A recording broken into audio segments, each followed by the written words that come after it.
Pada awal episode kelima kali ini, kita diperlihatkan tim Gi-hun yang sedang bermain trik tambang dengan tim 7. Dapat diketahui, potongan episode keempat kemarin, ketika tim Gi-hun hampir saja di-back dari permainan. Di sini mereka berusaha memainkan strategi dengan 3 kali melangkah ke depan dan hal tersebut pun berhasil membuat tim lawan terjatuh. Tak ingin menyia-nyiakan kesempatan, tim Gi-hun pun menarik tali tambang tersebut dengan sekuat tenaga. Musuh yang mencoba bangkit terlihat kesulitan untuk mengimbangi tim Gi-hun, dan benar saja akhirnya tim musuh pun terjatuh ke bawah dan tarik tambang ini dimenangkan oleh tim Gi-hun. Di sini tim Gi-hun merasa sangat lega sebab mereka tak menyangka dengan anggota seperti ini mereka bisa mengalahkan tim musuh yang beranggotakan laki-laki. Kemudian Squid Game episode 5 ini berjudul Dunia yang Adil. Diperlihatkan orang-orang bertopeng yang memasukkan mayat peserta permainan ke dalam peti. Di dalam lift, Gi-hun pun masih tidak percaya dengan kemenangan tersebut. Lalu diperlihatkan seorang yang sedang berdoa kepada Tuhannya. Salah satu wanita cantik yang bernama Jiung mengomentari peserta yang berdoa tersebut. Jiung mengatakan harusnya dia berterima kasih kepada kakek tua dan Sang-woo yang memberikan strategi kepada mereka. Keadaan pun semakin memanas, keduanya saling adu mulut satu sama lain. Ji Pyuk yang melihatnya kemudian menyuruh mereka berdua untuk diam. Saat keluar dari lift, Ryung bertanya kepada Ji Pyuk tentang namanya. Namun Ji Pyuk mengabaikannya dan memilih untuk pergi. Para peserta pun dibawa oleh pria bertopeng ke tempat mereka istirahat. Melihat tim Gi-hun dan tim Dong-su yang sepertinya memiliki dendam satu sama lain. Game tarik tambang selesai, para petugas kini membersihkan arena permainan tersebut. Lalu diperlihatkan peti mayat peserta permainan yang akan dibakar. Namun ada beberapa oknum pria bertopeng yang memanfaatkan mayat tersebut untuk diambil organ tubuhnya. Kembali ke tim Gi-hun, di sini Ryung layaknya bocah yang banyak sekali bicaranya. Dia kemudian mengejek Ali sebab dari kulit tubuhnya Ali bukan asli dari Korea. Kemudian Ryung bertanya tentang kapten di tim Gi-hun, lalu Sang-woo mengatakan bahwa mereka semua setara dan tak ada kapten. Ryung dengan nada keras mencoba menyindir Dong-su, yang kita ketahui pada episode sebelumnya Dong-su mengusir Ryung dari timnya. Kemudian diperlihatkan waktu 30 menit yang berjalan mundur yang berarti waktu istirahat akan segera tiba. Di sisi lain, salah satu tim Gi-hun memberikan saran untuk melindungi satu sama lain saat lampu padam. Ditakutkan pembantaian seperti sebelumnya akan terjadi lagi. Gi-hun memiliki sebuah ide untuk membuat benteng pertahanan di tempat tersebut. Kemudian tim Gi-hun bekerja sama untuk membangun benteng pertahanan. Saat sibuk, tiba-tiba Dong-su mendatangi jam dan mengatakan bahwa bentengnya takkan mampu melindungi mereka semua. Namun Gi-hun membalasnya bahwa Dong-su lah yang harus berhati-hati sebab di tempat ini tak ada yang bisa dipercaya. Bisa saja anak buah Dong-su yang akan membunuhnya. Dong-su yang terpengaruh oleh perkataan Gi-hun menyuruh anggota lainnya untuk beristirahat malam ini.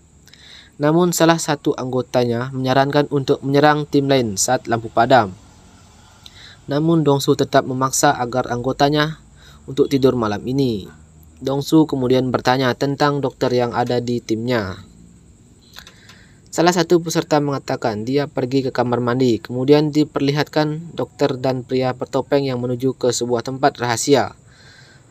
Merasa benteng pertanyaannya sudah jadi, Gi-hun berencana untuk pembagian tugas berjaga saat lampu padam. Sang-woo dan Ali menawarkan dirinya untuk berjaga pertama. Kemudian setelah itu Gi-hun dan kakeklah yang berjaga berikutnya. Lampu ruangan pun padam. Sang-woo dan Ali yang sedang berjaga saling bercerita satu sama lain. Ali menganggap kamu sebagai teman dekatnya, layaknya sahabat. Di sini mereka saling bercerita satu sama lain. Bagaimana mereka bisa berada di tempat ini? 맞습니다. 그리고 한국에 보고 싶겠네. Kemudian kita diperlihatkan kedua orang bertopeng yang memasuki ruangan rahasia. Pria bertopeng itu bernomor 28 dan 29. Kalau kita lihat sebelumnya, nomor 29 adalah pria bertopeng yang dibunuh Junho saat di kamar. Lalu diperlihatkan peserta dokter yang mengambil organ tubuh milik salah satu permainan. Di sini para pria bertopeng bertanya-tanya kenapa sebelumnya nomor 29 tidak datang. Junho yang menyamar mengatakan bahwa dirinya lagi banyak pikiran, dan saat itu kemudian diperlihatkan peserta dokter yang mengambil ginjal milik mayat peserta permainan. Kembali ke Gi-hun. Di sini dia dibangunkan Sang-woo untuk pergantian berjaga. Sang-woo mengatakan bahwa dirinya sudah mengantuk.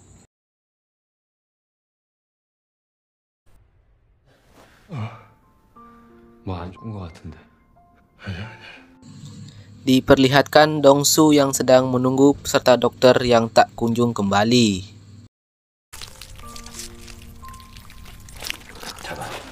면 간호조무사니 사무장들이 대신 수술도 하더만. Kembali ke Gi-hun. Di sini dia mengalami halusinasi di mana dia melihat beberapa orang yang sedang dihajar hingga meninggal. Dia minta tolong ke Gi-hun, namun tiba-tiba kakek tua menyadarkan Gi-hun. Kakek tua dan Gi-hun layaknya ayah dan anaknya. Di sini Gi-hun bercerita bahwa sebelumnya dia bekerja di perusahaan, namun perusahaan itu bangkrut dan memecat seluruh karyawannya. 회사가 어렵다고 다 나가라잖아요. 교대로 불침번을 써가며 동료들이랑 공장을 지켰어. Kakek yang melihat Gi-hun bersedih berusaha menyemangatinya. Namun tiba-tiba kakek tua itu pun merasakan kesakitan di bagian kepalanya. Gi-hun yang khawatir kemudian memeriksa keadaan kakek tua tersebut.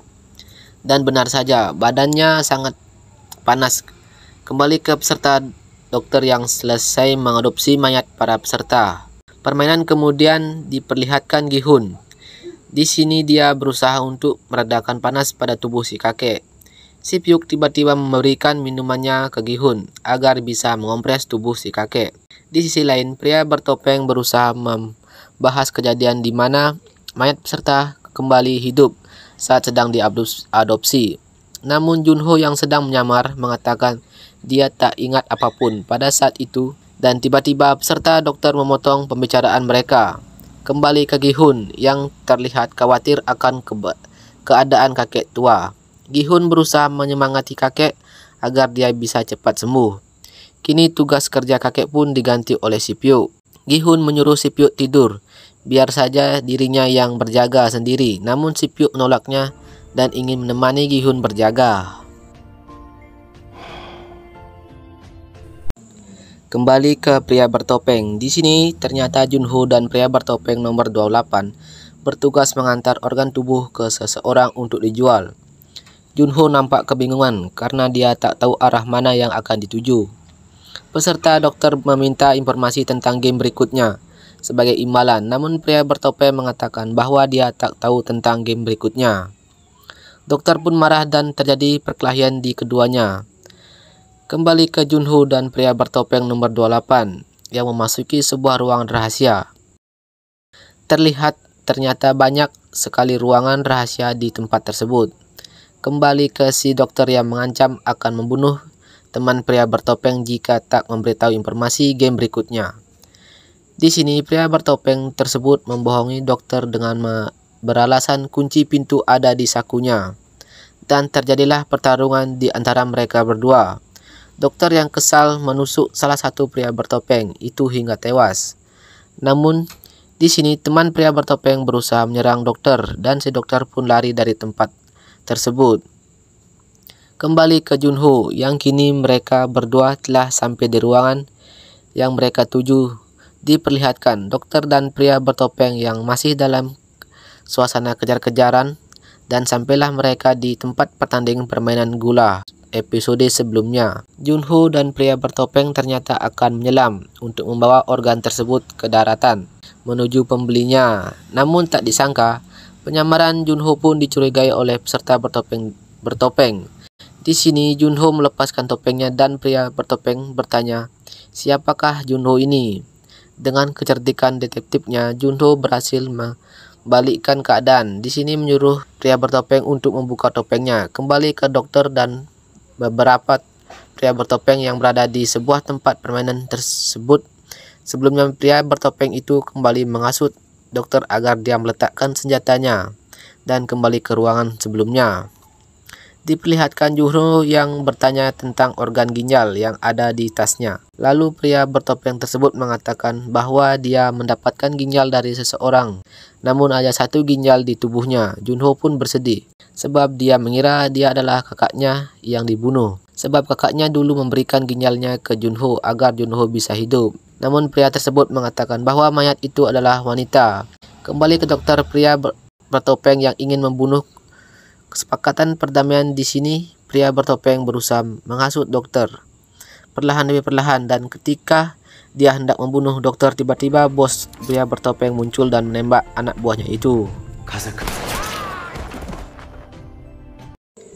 Kembali lagi ke pria bertopeng yang menyarankan Junho melihat data peserta di sebuah ruangan, dan ruangan tersebut adalah ruangan rahasia. Junho yang terbawa emosi akhirnya membunuh pria tersebut.